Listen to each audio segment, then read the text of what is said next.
जय हिंद, नमस्कार। मैं अनुजुक्त। देश में कांग्रेस नीति प्रभाव, अनगिनत राजनीतिक दल प्रभाव, जिसने कश्मीर बनाया, आज मणिपुर बनाए हुए है और आगे न जाने क्या क्या इस राजनीतिक रहस्य में है। इस विषय को लेकर आप सभी के सामने उपस्थित हूं। कांग्रेस नीति और अनगिनत राजनीतिक दल के दुष्प्रभाव के कुछ अंश को बताना महत्वपूर्ण है। महत्वपूर्ण विषय। वर्तमान में हम सभी ये देख रहे हैं कि राहुल गांधी जी कभी मणिपुर का दौरा कर रहे, कभी नीट परीक्षार्थियों से मिल रहे, कभी लोको पायलटों से मिल रहे, कभी किसान और किसान के खेत में जा रहे, कभी मोटर मैकेनिक के गैरेज में जा रहे, कभी गरीब के घर पर दौरा कर रहे हैं। वर्तमान में राहुल गांधी का ऐसा ही देशव्यापी अभियान चालू है। इसको मैं गलत नहीं बोल रहा, पर ये क्यों कर रहे हैं और मंशा क्या है, ये समझना अब हर व्यक्ति के लिए जरूरी है, विशेषकर हिंदुओं के लिए अति आवश्यक है। इस देशव्यापी अभियान को इनके समर्थक यूट्यूबर ध्रुव राठी, रवीश कुमार, पुण्य प्रसून वाजपेयी, संदीप चौधरी जैसे स्वार्थ नीति वाले लोग अपने सुविधानुसार कभी डायनेमिक बता रहे हैं, कभी तूफान बता रहे हैं, पर चालाकी से चालाकी को दबा दे रहे हैं। इसी चालाकी को उजागर करने का मेरा ये प्रयास है।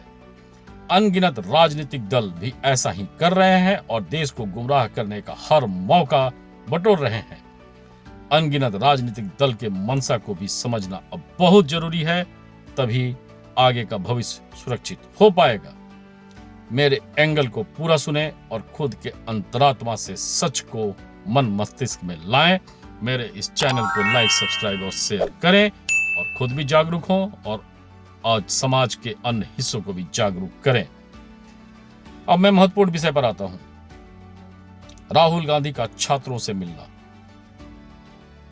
कोई गलत नहीं है, पर एक प्रश्न जरूर आता है। राहुल गांधी छात्र, किसान, लोको पायलट, गरीब से मिल रहे हैं, या वो जातियों से मिलते हैं, या इन सब के भविष्य को खत्म करवाने के इरादे से मिल रहे हैं? आगे सुने और खुद आत्ममंथन से निर्णय ले। कांग्रेस अनगिनत क्षेत्रीय राजनीति का पसंद हिंदू में जाति विध्वंस से, जाति विष से वोट लेना अभी तक साबित हुआ है और मुस्लिम सुविधा से मुस्लिम वोट लेना उनका अनवरत निरंतर प्रयास दिखा है। छात्र हो, किसान, लोको पायलट, गरीब से मिलकर पूरे देश में परिवार का सहानुभूति वोट बटोरने का कोशिश में ये लोग उन सब के पीछे मजबूती से खड़ा रहना बता रहे हैं और वाहवाही लूट रहे हैं। पर दूसरी तरफ भारत में एक हिंदू परिवार, एक आम हिंदू परिवार क्या चाहता है, यह समझना जरूरी है। शायद यही हर हिंदू परिवार चाहता है कि मेहनत से देश में शिक्षा, रोजी रोटी, सम्मान, सुरक्षा मिल जाए, गरीबी, बेरोजगारी, महंगाई, भ्रष्टाचार से मुक्ति मिल जाए। और राहुल गांधी के साथ हर अनगिनत क्षेत्रीय दल ऐसा ही वादा लगातार कर रहे हैं। अब अंतरात्मा से पूछें, राहुल गांधी कांग्रेस नीति, अनगिनत क्षेत्रीय दल नीति देश के हिंदू के हक में कितनी बार और कब कब? क्या गरीबी, बेरोजगारी, महंगाई, भ्रष्टाचार सिर्फ बोलने से कम हो सकता है, या देश नीति नियम के साथ चलने से कम हो सकता है और देश नीति नियम बनवाने से कम हो सकता है? देश में किसी हुनर से किसी भी कार्य में कार्यरत परिवार कब मजबूत हो सकता है, यह समझना बहुत जरूरी है। हुनर से कार्यरत व्यक्ति या परिवार सिर्फ देश नीति के नियम से मजबूत हो सकता है, देश के मजबूती से मजबूत हो सकता है। पर क्या ये लोग देश नीति नियम के पक्ष में कभी दिखते हैं, या देश नीति के विरुद्ध कार्यरत वोट बैंक नीति के साथ इनका जुड़ाव लगातार दिखा है? ये आप खुद आत्ममंथन से सोचें। कश्मीर में भी योग्यता से कार्यरत हिंदू थे, आज मणिपुर में भी हैं, पर दोनों जगह वोट बैंक समुदाय ने हिंदुओं पर कहर बरपाया और हर हिंदू परिवार बेघर हुआ या होने के कगार पर पहुंच चुका है। क्या वे हिंदू परिवार यानी कश्मीर और मणिपुर के हिंदू परिवार देश के नहीं थे? क्या वहां छात्र, किसान, मैकेनिक, कारपेंटर नहीं थे? चलिए आगे बढ़ते हैं, आप सोचिए इस पर। हिंदू परिवार कभी जाति नीति पर इनको दिख जाता है और फिर सुविधा अनुसार जाति चुन हिंदुओं में इन लड़ाई लगवाना इनका प्रमुख कार्य विध्वंसक आजादी के बाद से ही रहा है। और इसका परिणाम में योग्य हिंदू परिवार कुंठित होता है और वही हिंदू परिवार बाबा का भी शरण लेके भगदड़ का शिकार बनता है और ढोंगी बाबा का शिकार भी बन रहा है। सनातनी आदिवासी के साथ भी ऐसा ही खेल खेला जा रहा है और उनको भी मुख्य धारा से जुड़ने नहीं दिया जा रहा है। आज सनातनी आदिवासी भी मुस्लिम घुसपैठ का शिकार है। हाई कोर्ट भी इस पर चिंता जता रहा है, लेकिन इनके राजनीति को कोई मतलब इससे नहीं है, सिर्फ वोट बैंक से मतलब है। हिंदू परिवार के बीच संविधान शब्द का गलत उपयोग कर एक दूसरे के खिलाफ खड़ा करना इनका मकसद है। क्या इससे हिंदू परिवार का भला होता है या हर सपना बिखर जाता है? ये आप सोचे, अंतरात्मा से सोचे। इन सबके राजनीति और यूट्यूबर के नजर में हर हिंदू परिवार एक वोट बैंक है और इससे ज्यादा कुछ नहीं। चाहे वो वोट लड़वा कर लिया जाए या मुस्लिम समुदाय को खुला छूट देकर हिंदू संख्या को कम करवा कर वोट को खत्म करवाया जाए और इनका वोट बैंक को बढ़वाते रहना ही इनका मकसद अभी तक दिखा है। आप किसी भी एंगल से इसकी जांच कर सकते हैं।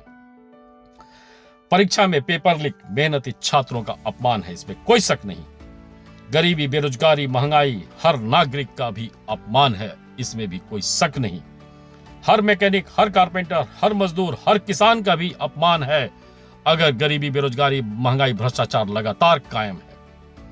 यहां पुनः कोई जाति नहीं है, सिर्फ योग्यता और हुनर आधारित कार्य का जिक्र है, क्योंकि कोई भी मैकेनिक, कोई भी कारपेंटर, कोई भी मजदूर, कोई भी किसान किसी जाति का नहीं होता है, वो हुनर का होता है। पर भ्रष्टाचार को रोकने के बजाय वोट पर इनका नजर विध्वंसक आजादी के बाद से ही बना हुआ है। जातिवाद को खत्म करने के बदले सामाजिक विध्वंस बनाए रखना इनका उद्देश्य बना हुआ है। जनसंख्या कानून के बदले बढ़ती जनसंख्या से वोट लेकर देश में दीमक लगवाना इनका उद्देश्य बना हुआ है। दूसरी तरफ इनकी नीति ने घुसपैठ और तुष्टीकरण को जितना अमृत दिया है, जितना खाद पानी दिया है, वो अमृत देश में ही देश के हिंदुओं के लिए विष बनकर कभी कश्मीर बनता है, कभी मणिपुर बनता है।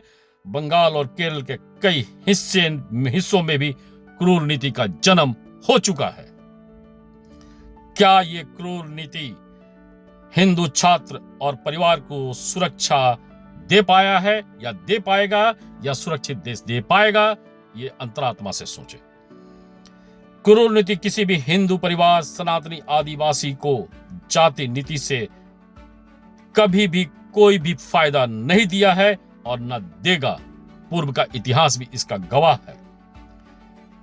हिंदू मानकर कश्मीर में जो कांड हुआ, बंगाल के कुछ इलाकों में जो कांड हो रहा है और मणिपुर में जो कांड हो रहा है, वो क्या देश के हिंदू को मजबूती देगा? किसान छात्र को मजबूती देगा? मैकेनिक कारपेंटर को मजबूती देगा? बिल्कुल नहीं। गौर करने वाली बात, इलाहाबाद झारखंड हाई कोर्ट के साथ भारत के गृह मंत्री भी संसद में इस पर कई शंका जता चुके हैं और नियम बनवाना चाहते हैं, पर राहुल और टीम इसके बिल्कुल विरोध में है और कभी भी इस पर उनको कोई भी बात करते हुए कोई नहीं सुना है, ना सुन पाया है, ना सुन सकता है। राहुल और टीम का संविधान शब्द भ्रम क्या भारत में कड़े नियम बनवा पाएगा? क्या एक देश एक नियम पर कभी वो एक मंच पर देश के लिए आ पाएंगे? या कभी किसी ने उनको बात करते हुए सुना है? क्या जनसंख्या कानून पर बात करते हुए किसी ने सुना है? क्या घुसपैठ पर नियम बनाने के लिए सरकार पर दबाव बनाते हुए कभी किसी ने देखा है? क्या अंग्रेजों के कई फालतू नियम को बदलने का बात करते हुए किसी ने सुना है? क्या चुनाव सुधार से महंगाई को कम करवाने का बात करते हुए किसी ने सुना है? सिर्फ योग्यता आधारित भीड़ के पीछे खड़े होकर वोट बैंक बनाना इन लोगों का राजनीति है, जो देश को गृह युद्ध के आग में झोंकने जैसा है। आदिवासी भी सुरक्षित नहीं, धर्म परिवर्तन जमकर खुलेआम हो रहा, न्यायालय भी चिंतित है, पर राहुल और अनगिनत राजनीतिक टीम वोट बैंक लालच में देश को खोखला करने वाले तत्वों को लगातार खाद पानी दे रही है।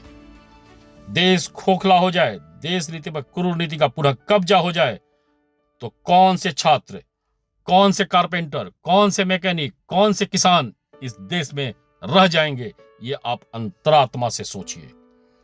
सत्संग कांड भी अपरोक्ष रूप से इन्हीं लोगों के राजनीति का परिणाम हुआ साबित हुआ है। इसका एक एपिसोड मैं रिलीज कर चुका हूं, इसे जरूर सुने। जल्द ही मणिपुर पर मैं एक एपिसोड ला रहा हूं और राहुल गांधी के मणिपुर दौरे का सच अलग एंगल से आपको बताने की कोशिश होगी।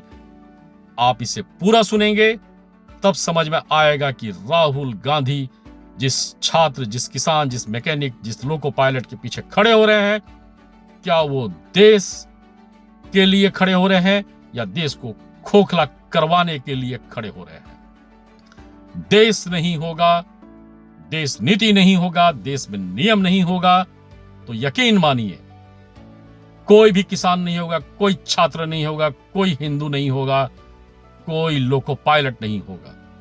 सिर्फ और सिर्फ क्रूर नीति होगी। बचना है तो ऐसे कुत्सित प्रयास को वोट से खत्म करवाना होगा, राजनीति से दूर करवाना होगा। धन्यवाद।